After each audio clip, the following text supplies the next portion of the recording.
finally took everything to the bank. I'd like to give you an update on the score. Okay? So here we go. Let's start with, oh, now it's not working. It's working earlier. All right. Well, of course, it's funny how that happens, right?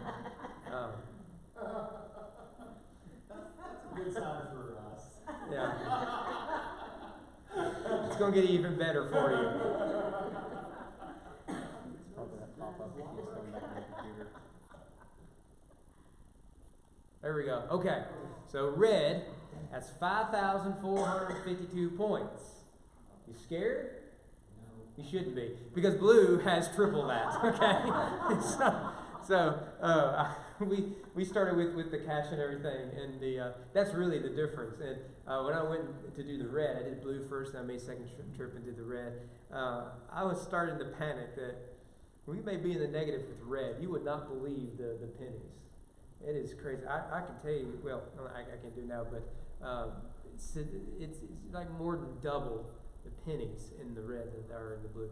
Now, I'm going to give you a little warning. Now, you Kentucky fans, don't sit there and think, well, we've got this. I don't need to keep fighting for my team. Because I'm going to warn you, someone has told me, now whether or not this person will do it or not, I don't know. They've told me that if I will tell them how far behind red is at the last minute, they'll do what's necessary to get red to win. So, you can call my bluff.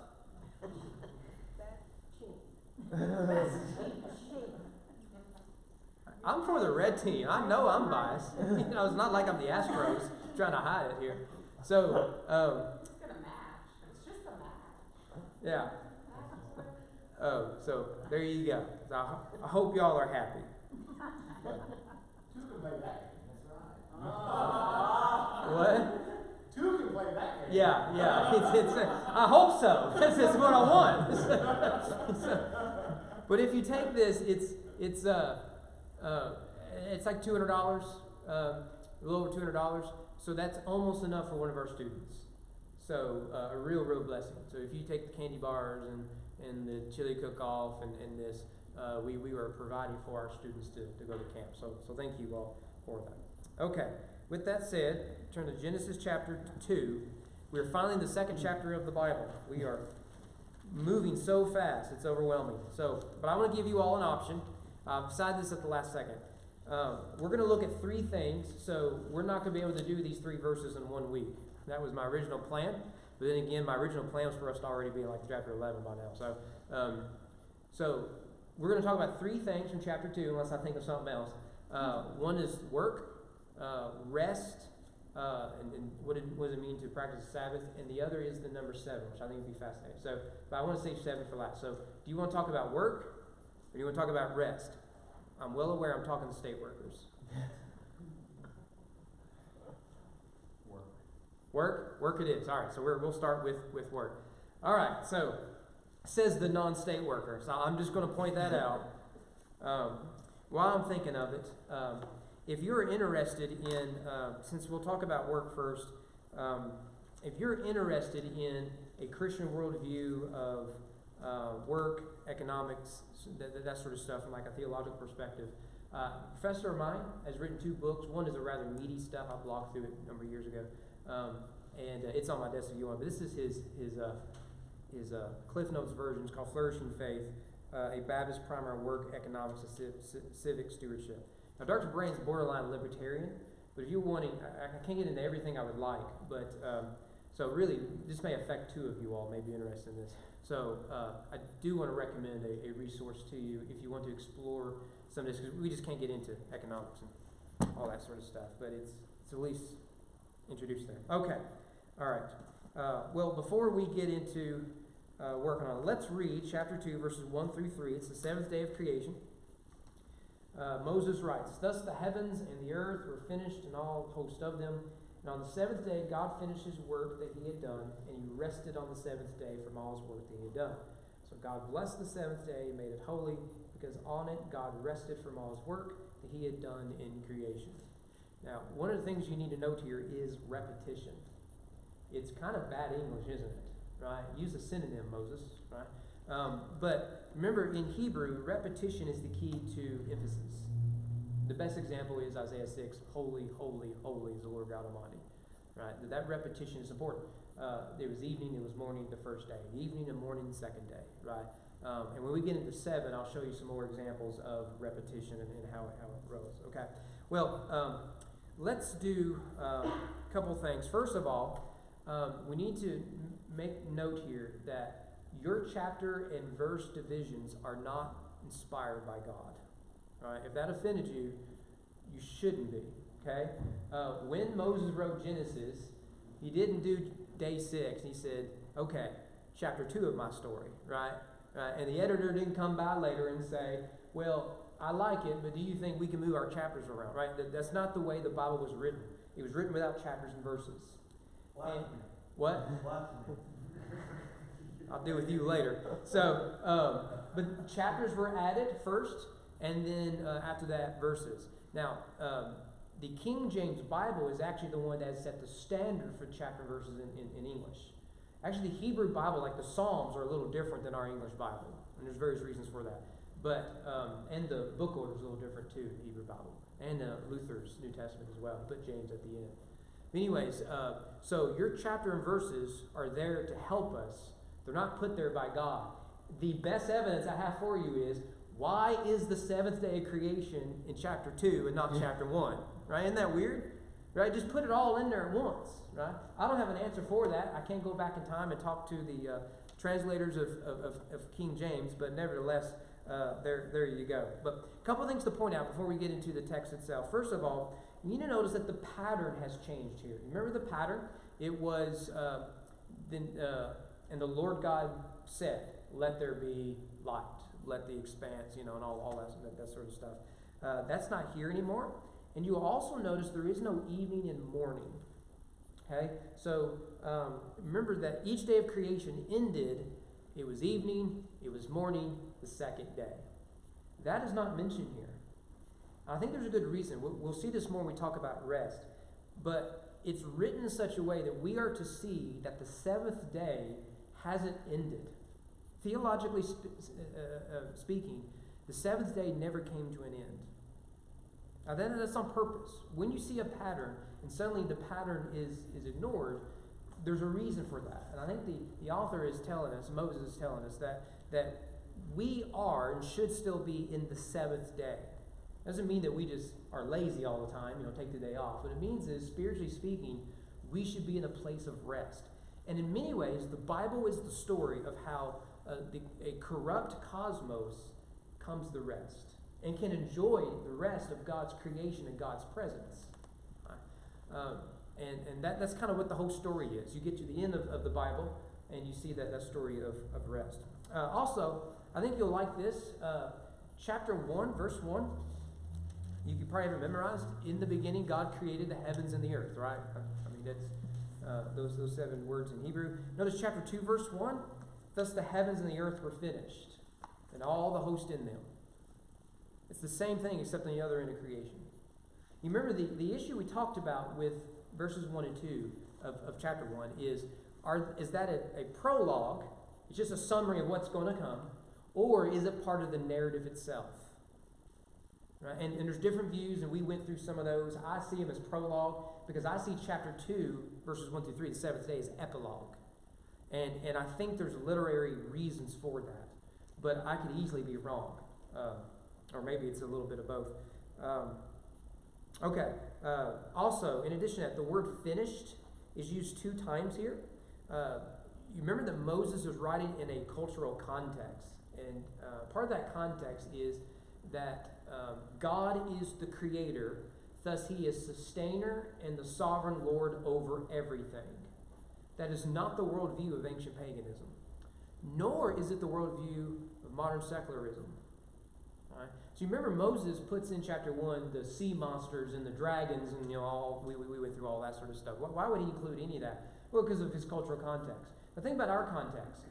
Do modern secularists believe that there are things that will exist if history continues for another billion years that do not exist now?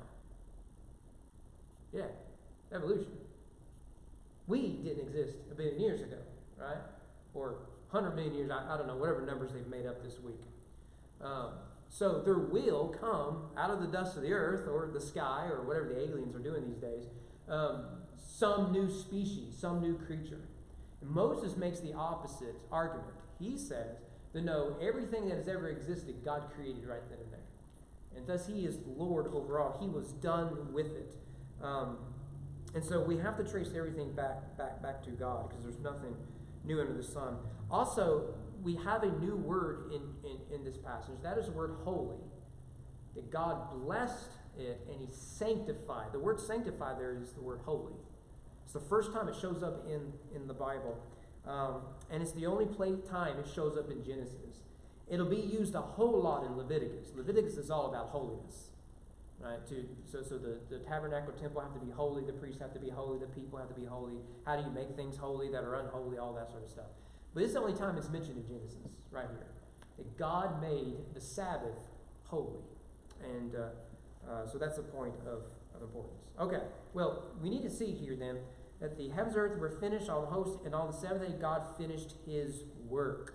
Now, we can't talk about rest without talking about work, right? I told you earlier, we went through prayer requests, that my father is a workaholic. In fact, it was just the other day. He was texting the three of us kids and mom and stuff, and he said something about work, how he wishes he could retire. Right? And I said, Dad, you're literally, as of January the 30th, 2020, old enough to get full retirement. Like, do it, right? I mean, I don't. What do you want from me at some point, right? Either way, I got a good job. They treated me right. Like, you come home, you complain about them, right? I mean, I don't. Yes, I know you're tired. You're not 27 anymore. You're 67. Just retire. Do something here. Travel with mom. Bother someone else. Just.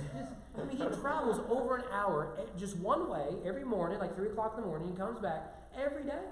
So he's putting about 2.5 to 3 hours on the road, depending on traffic, every day. Right? Just retire. But he won't do it. His father was a workaholic. Dad is almost as bad as my grandfather, but you can see they're related, right?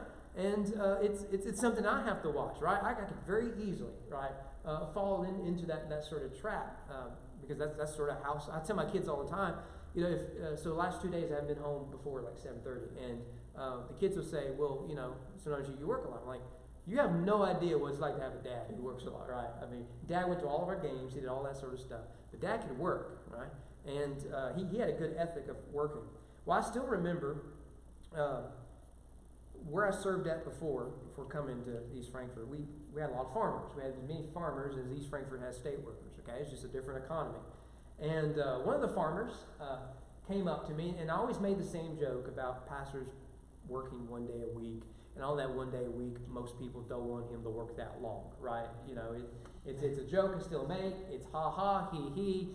And I made that joke because there is a stereotype there, right? And a lot of people don't know what preachers do during the week. There's some preachers you don't know what they're supposed to be doing during the week. And so it's a fun stereotype. I love stereotypes, even if it is about me, and to have fun with it. Well, I had one farmer come up to me, because I made that joke. He said, so you work 1 day a week? I said, yes, sir. Yeah, that's all I do. He goes, and you call that work? And I still to this day don't know if he was joking or not, right? I mean, and the thing is I had worked the farm with him, you know, and I would set tobacco with him, spend hours with him, right? And so it's not like I didn't do anything during the week. I would literally be on the back of a tractor helping him set tobacco, right? I mean, I would help him feed the cows and just do stuff like that, just to spend time with him and his family, right? And that was the mindset. Like, there is work, and then there is things that we call work that ain't work. Farming is work. Everything else ain't work. Now, I'll just tell you, I grew up in a rural area. There's some truth to that, okay? But then again, I've done some farming work. I'm certainly not a farmer or expert at it, but I've gotten up 4 o'clock in the morning to do some of that and then get back to late because Mom and Dad were mad at me and were trying to punish me. But I've also done on the other side of it. And I'll tell you, there is a physical exhaustion to something like farming. There's an emotional drainage to something like ministry. A good friend of mine just became a youth minister. He had been a deacon and elder at his church, just loves Jesus. I credit him really with why I'm still in ministry. And he was kind of telling me some of the things that's just going emotionally and mentally in his mind. I said, yeah, it's because you're a minister now. You know, you're not a painter. You used to be a painter, you did manual labor. Right? You're not that anymore. You're not going to come home, your back hurting, right? That's just not going to happen. You're sitting down all the time, eating people's chocolate chip cookies when you go visit them, right? That's your life. So watch your weight. But you're drained just the same, aren't you? It's work, right? Whether you work with your hands, or you work with your mind, or you work in some other way. Well, one of the things we need to see when we think about work today is that we trace the modern economy and our view of what work very differently the way humans used to do it. And that is because of Christianity. One of the interesting things that we'll have to wait and see is, what does a post-Christian society look like once the presumptions of Christianity are gone? We take certain things for granted with Christianity. One of them is what we call the Protestant work ethic.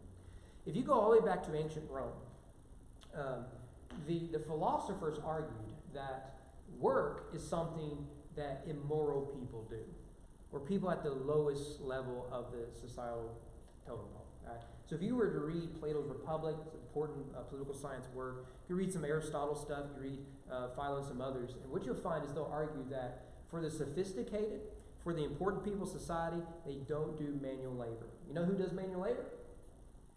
Slaves. And slaves are lesser than us. Slaves do that stuff, right? And they do it so that we don't have to. So they would use moral language to describe work. The idea was to be in such a place in society that you didn't have to do that anymore.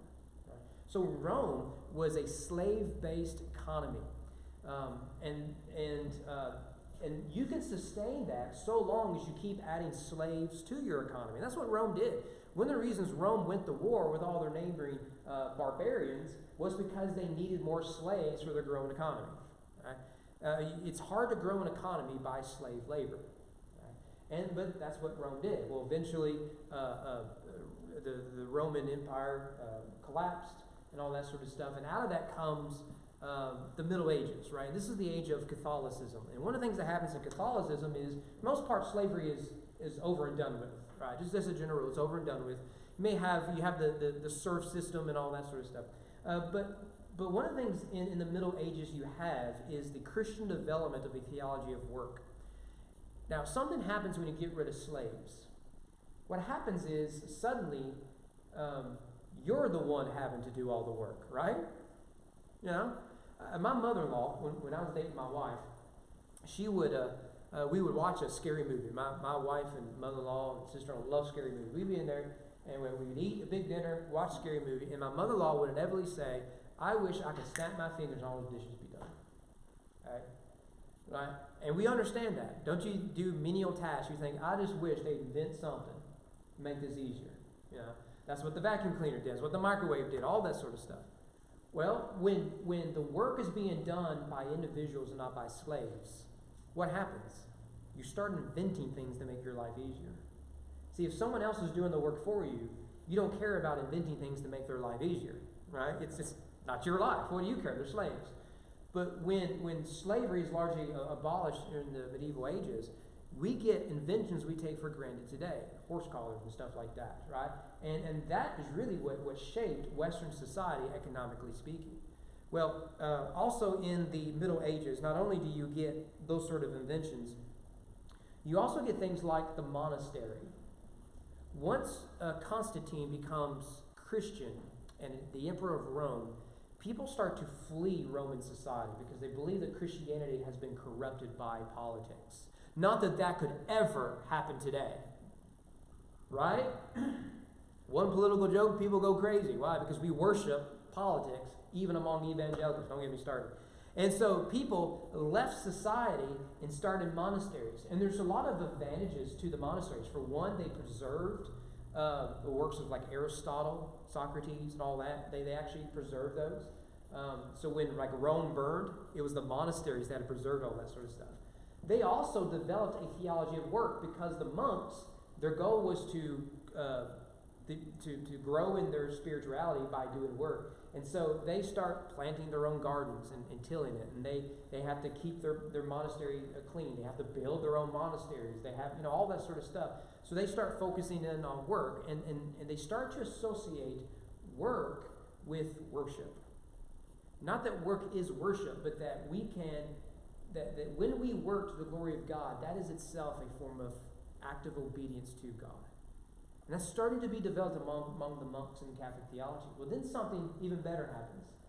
The Protestants take over, right? Or they show up. Martin Luther, John Calvin, all that sort of stuff.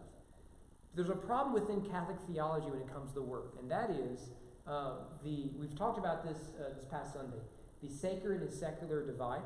You remember that the priests have to put the bread in the mouth of the laity. And you remember that the priests drink the blood of Jesus, but the laity don't. And then when you add these sacraments of the church, one of those sacraments is ordination.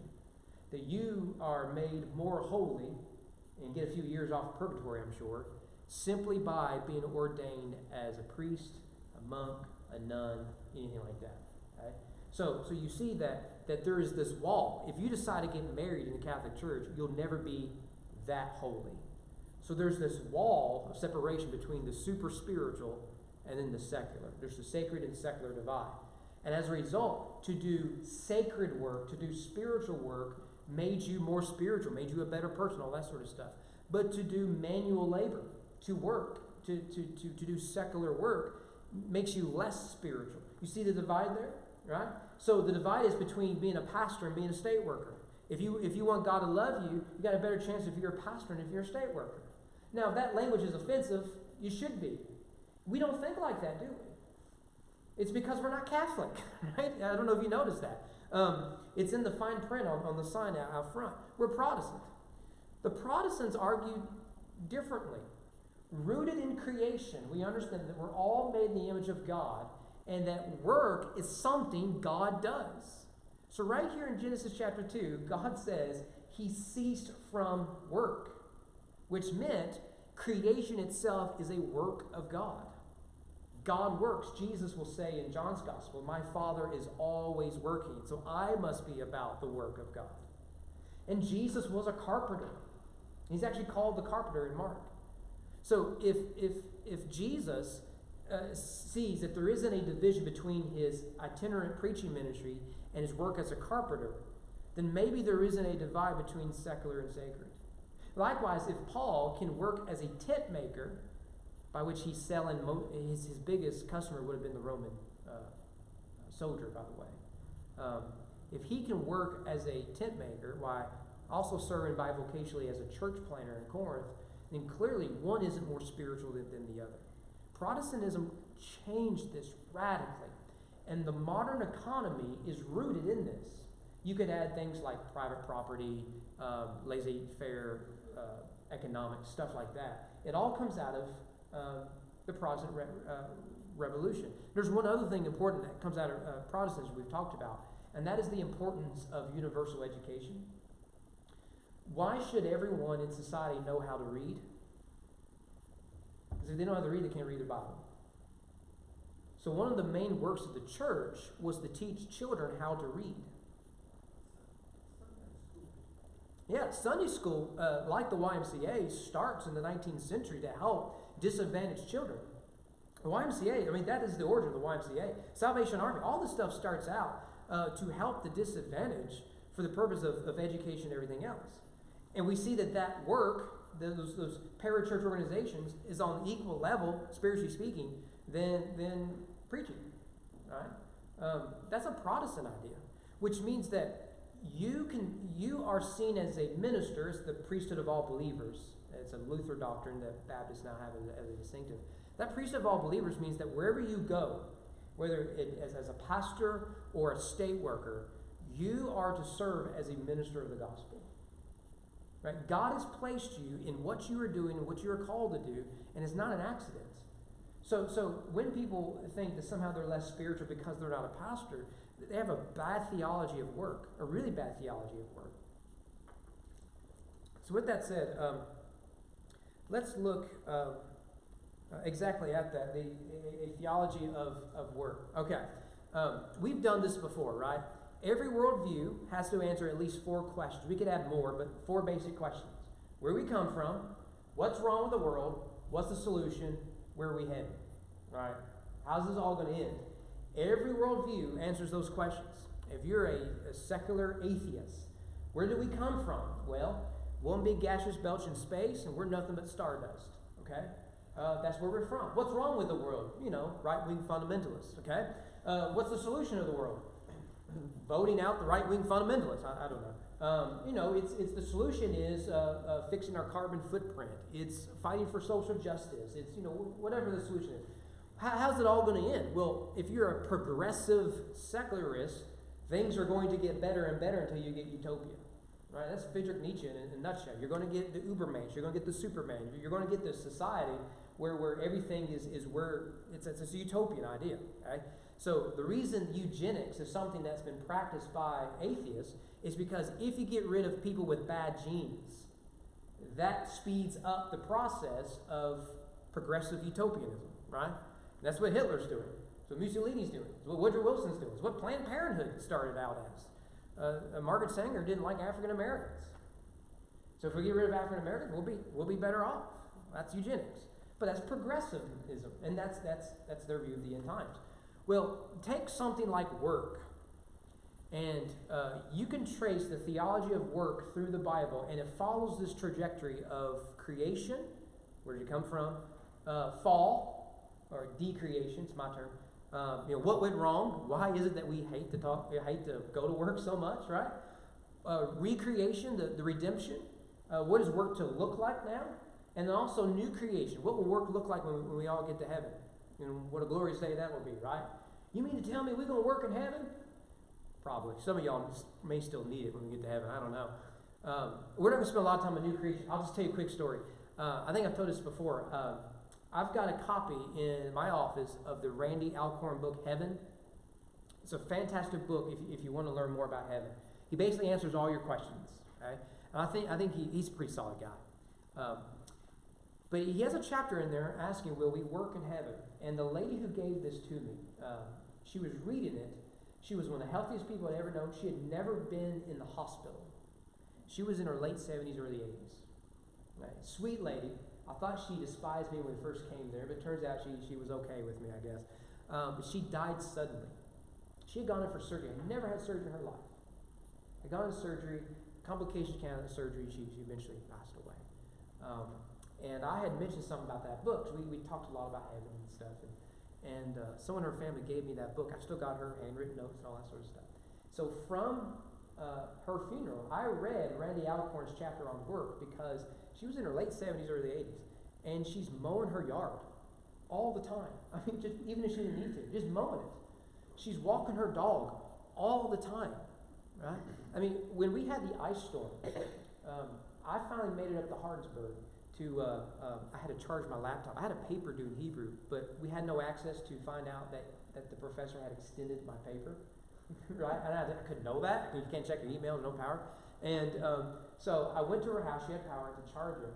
And when I got there, she's out there shoveling snow and ice. I mean, it's incredible.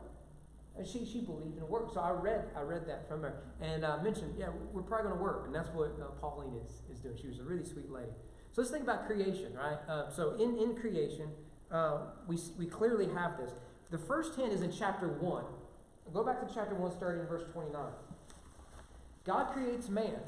Okay, now what, right? What's man supposed to do? Well, verse 29, we could go back to verse 28, because this is tree language. God blessed them, which he does the same thing on day 7. You see, repetition is important. But the difference is going to be the 7th day is not only blessed, it is declared holy. So God blessed them, and God said to them, be fruitful, multiply, fill the earth, and subdue it. Have dominion over the fish of the sea, over the birds of the heavens, and over every living thing that moves in the earth. We spent some time on this last week. Notice they are blessed to be a blessing. They are to multiply, and there is a connection between multiplication and blessing. Okay? I think we understand that. The reason we pray for revival is we want God to bless us. Right? That would be a clear sign of God's blessings, multiplication. So not only to multiply, they are to rule as vice-regents. And so they are to subdue the earth, and that is, the cosmos, including the birds and the fish and all that sort of stuff. So they are serving as God's vice-regents. The Lord is sovereign over everything. Man is to subdue the earth, take control over all that sort of stuff. Verse 29, behold, I have given you every plant yielding seed that is on the face of all the earth, every tree with seed in its fruit. You shall have them for food. To every beast of the earth, to every bird of the heavens, to everything that creeps on the earth, everything that has the breath of life, I have given every green plant for food. And it was so. Right? So you see, immediately after creating man, God calls man. This doesn't work, right? This is where we're going to plow the fields, and we're going to map out cities, and we're going to do all of this sort of stuff. Build homes for families. It's work. You have to subdue the earth, right?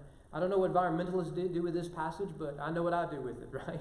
You know, this is work. We understand that. Talk to an electrician. We have a few in our church. It's work, right, to do this sort of stuff. And then in chapter 2, God makes humans work in a more specific way.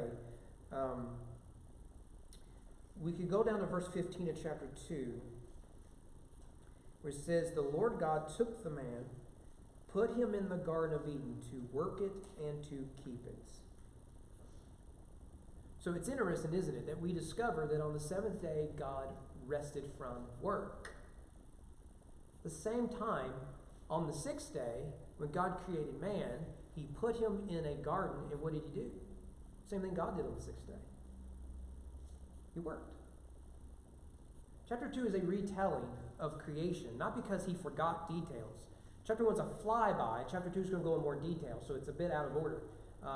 So you go in detail. So you have God creates man, and the first things he tells us to do is to work. Now, we'll look in more detail when we get to verse 15, that this is part of Adam's prophet, priest, and king responsibilities. To keep the garden, the word there is used to describe the priest in guarding the temple. Right? If the temple is to be holy, you have to have holy people who protect it from unholiness. That's the priests. So if you have leprosy, who do you go to? You don't go to the doctor. They didn't exist. You go to the priest. If you have been healed, you go to the priest. You make sacrifices so that you can be declared holy.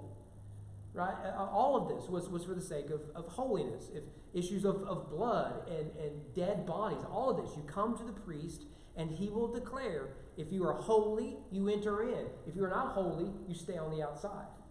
Right? So the priest's job, primary job, was to guard. Right? And it's described here. To work it is the work of a king. Right? It is to rule over creation. And I think that is instrumental in how we understand chapter 3, verse 1. It is the serpent who enters. There was a serpent more crafty than all the other beasts of the field. How did he get in? I think Adam failed as prophet, priest, and king. He didn't guard the holy temple. And Eden is a temple. We'll probably spend more time on that when we get further into chapter 2. So Adam is told to work. So if we were to summarize what Adam is to do, and I think this is illustrative of what we're still supposed to do, how we understand work. One is to rule and to subdue. It's the kingship part, right? He is to rule over the earth, and he is to subdue the earth. The other role of Adam, in terms of work, is to tend and to guard. In other words, Adam is to function in terms of his work as both king and as shepherd. Both are made clear in his instructions to work. And so we not only rule over creation, we care for creation. That's what God does. He rules over creation and he cares for his creation. Well, the problem is, chapter 3 happens and sin enters into the world. Right? And what does that do? Well, suddenly, we don't like to work. I know many of us think, if we go back to the Garden of Eden, I can play video games all day, right? Or just stare at the sunset. I don't know, whatever you think that they were doing in the Garden of Eden. No, actually, they were working, and it was glorious. When chapter 3, sin happens, and what happens? It distorts work. Work itself becomes cursed because everything that God creates is now cursed. So if you go down to chapter 3, verse 16. Now remember, verse 15 is the messianic promise about the seed, crushing the head of the serpent, seed of the woman. Verse 16, we're going to have to move fast. Verse 16 says, to the woman he said, I will surely multiply your pain in childbearing. In pain you shall bring forth children. So if you didn't get it the first time, he gave it to you the second time. It's going to hurt to have a baby, right? But notice verse 17. That word pain is important. And to Adam he said, because you have listened to the voice of your wife and have eaten of the tree of which I commanded you, you shall not eat of it. Cursed is the ground because of you. In pain you shall eat of it all the days of your life. Thorns and thistles it shall bring forth for you, and you shall eat the plants of the field. By the sweat of your face you shall eat bread till you return to the ground. For out of it you were taken, for your dust, to the dust you shall return. Notice there, in the ESV they use the same word. Other translations, they'll say pain for childbirth, toil for Adam. Look to see if that's your translation. It's the same word in Hebrew. The word used to describe pain in childbearing is the same word used to describe pain in working.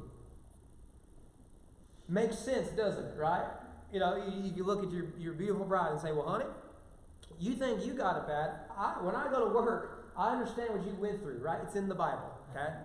Have you all seen the meme where it's a woman in giving birth and she's just screaming, she's in a lot of pain, and the meme says something like, it was at this moment that, Cassandra, or whatever her name is, finally understood what it was like for her husband when he has the sniffles. You see that? Right? Let me tell you, that describes me and my wife. Okay? She gave her 2 kids, and she was a trooper. Like she just glowed, right? And my mother, she was there for Elijah, and she just hated it. Well, she made it look so fantastic. Me, on the other hand, if I get sniffles, a sore throat, you don't want to be around me, right? I curse the ground that Adam laid for us, right? How dare you give us the sniffles? I'm moving out of Kentucky. But it's interesting, isn't it, that the pain of childbirth, it's the same word for the toil that work becomes. And yet at the same time, man is called to work. We understand that, don't we? There's something we love about work.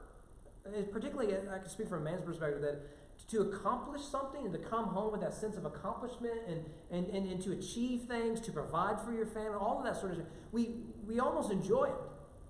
But when that alarm goes off, we don't want to have anything to do with it. It's interesting, isn't it? I mean, because it's curious. By the way, this word is used one other time. It's in chapter 5 if you want to see it. It's actually quite interesting. Chapter 5, verse 29. The context is Noah. Go up to verse 28. When Lamech had lived 182 years, he fathered a son, called his name Noah, saying, out of the ground the Lord has cursed, this one shall bring us relief. That's an interesting word there. It's actually the word rest. That's going to come into play when we look at the issue of rest. He shall bring us relief from our work and from the painful toil to our hands. With that said, do you see the connection between Adam and Noah? And the hope of the promised seed and Noah? Noah is to get rid of the curse. His name is rest. Noah is to bring day 7. To bring it back. It's right there. It's in his name and in his calling. And it's the last time that word pain or toil is used in the book of Genesis. The story of the flood is a story of creation. When he gets off of it, right, he lands on the top of a mountain. He makes a sacrifice at the top of the mountain. That's Eden. And what is it that God tells him? Be fruitful, multiply, fill the earth.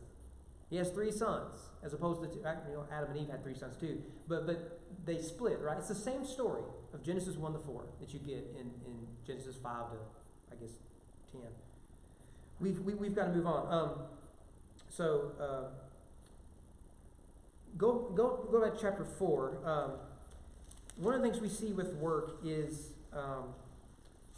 the Bible in the cursed earth talks about man learns to create tools, but the problem is that man corrupts work. It's not just that work is cursed, but man corrupts it.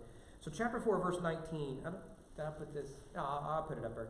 Lamech, who's a bad guy, so he's a different Lamech, took 2 wives. Right? He's a descendant of Cain. The name of one was Ada. The name of the other was Zillah. Our kids just got 2 fish today. I'd recommend these names.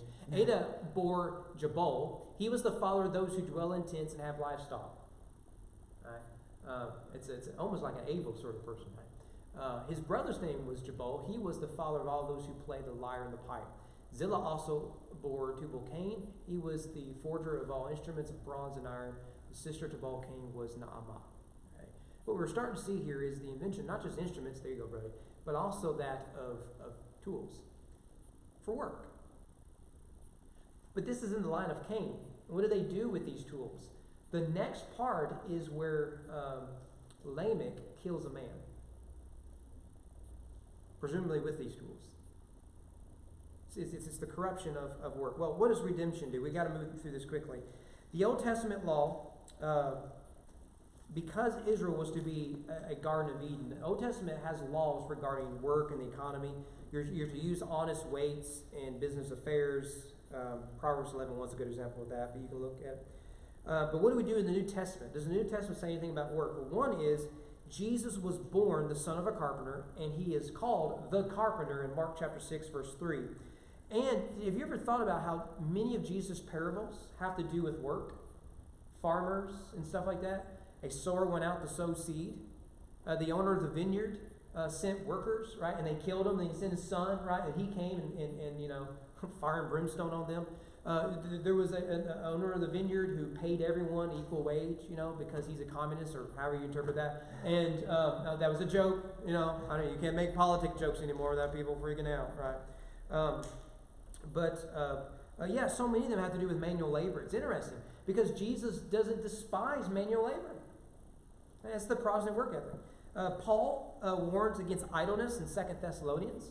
I think I got it up there. Now we command you, brothers, in the name of our Lord Jesus Christ, that you keep away from any brother who's walking in idleness. Now think about that. Bring before the church for excommunication anyone who's lazy. All right, guys, how many hours of video games you got in this week? I'm counting your phone. Right? Some of us adults are like, I may be over the limit there, right? But it's interesting. Paul says, look, this is a serious issue of idleness, right? Because we value work as Christians. We were created to work. God created us in his image. Who works? He goes on, and not in accord with the tradition that you received from us. Paul worked. Paul's the tent maker. Not to mention he was a Pharisee before that. For you yourselves know how you ought to imitate us, because we were not idle when we were with you. Notice that Paul's a church planter who worked more than one day a week. It's incredible. It's right there in the Bible. It just hit me. Nor did we eat anyone's bread without paying for it, but with toil and labor. It's an interesting word usage there, isn't it? Reminds you of the Genesis story. Paul recognizes we live in a cursed earth, but we can redeem the cursed earth now that we have Jesus. Redeem work. We work hard, recognize it's going to be hard, but for the good of others. See, if I work for my own bread, I'm not stealing bread from other people. So now I'm free to give rather than always having to demand. See, a problem with our modern economy today is rooted in envy and covetousness. By the way, that's something that Dr. Brand makes a big deal in his two books. We toiled and labored, we worked night and day, that we might not be a burden to any of you. It was not because we do not have the right, but to give you in ourselves an example to imitate. For even when we were with you, we would give you this command: if anyone is not willing to work, let him not eat. If you're an American history buff, there was a group of people called the Puritans. They got on a couple of boats. One of them was called the Mossflower. They were semi-trucks. And they landed at a place called Plymouth Rock. And you remember what these Puritans, the Pilgrims, try to do, what sort of economy they try to establish?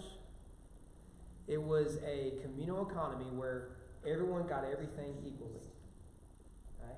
So maybe your crops were more bountiful than this crop's over here, but we're going to bring them all in, and the governor is going to then distribute them equally. Guess what happened? They nearly starved to death. And his name is leaving me. The governor of the Pilgrims says, I'm reading 2 Thessalonians, and what I read is, those who don't work don't eat. So he said, look, if you're not working, you ain't eating. And that is what changed among relationship with the Native American stuff. That is one of the things that changed their economic outlook. And that is the real genesis of the laissez-faire economy of America. Now, philosophically, it comes from Adam Smith. But in terms of historically, it begins there with the Pilgrims. By the way, Adam Smith published his Wealth of Nations, which is really the foundational work for capitalism in 1776. America was the experiment of Adam Smith. You can do with that whatever you want. You can hate capitalism, you can love capitalism. But that's just a free nugget we have there. One other thing that we get in terms of redemption when it comes to work, the New Testament makes slaves and masters equal in God's eyes. Don't underestimate the importance of that. Because in the Greek world, manual labor was immoral. It's what slaves do. You remember that in the Jewish world, slaves wash feet. That is why when Jesus washes the disciples' feet, Peter panics. Well, don't just wash my feet. Wash all of me, after he tells them not to do it. Okay? What did Jesus do? He put the master, the same par as the servant. Paul will say to the masters, don't forget, you're a slave too. So you must treat slaves the way you want Christ to treat you. By the way, hey, slaves, you and your master worship the same Lord. Puts them on equal par. That's how you redeem work. And ultimately, that's how you abolish slavery from the ground up. You change the terms of it. Okay, next week we're going to talk about rest. And maybe we won't be as exhausted. But between now and then, we've got a lot of hard work to do because God commands it, right? Any questions I can dodge? I'll hand it over to Brody. Well, good deal. That's a lot in one verse, ain't it? But the theology of work that we take for granted is introduced right there in Genesis chapter 2. All right. Well, I tell you what, since we're running late, although that clock is fast, let's go ahead and we'll just stand up and pray, and we'll let Brody do his thing.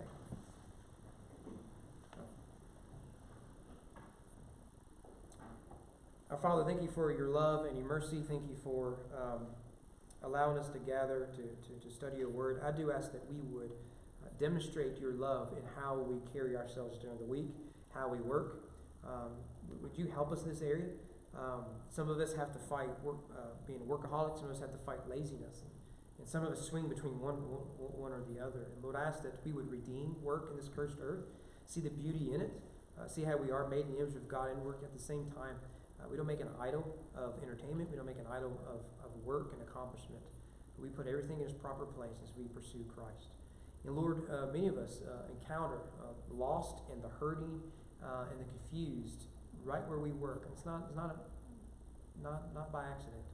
You've called us where we are. May we be faithful where we are. Be faithful to what you've called us to be. And Lord, thank you for calling us where we are. May we see ourselves as missionaries in a dark world, a world that needs Jesus, and we need him badly. Help us in this endeavor. In the name of your glorious Son we pray. Amen.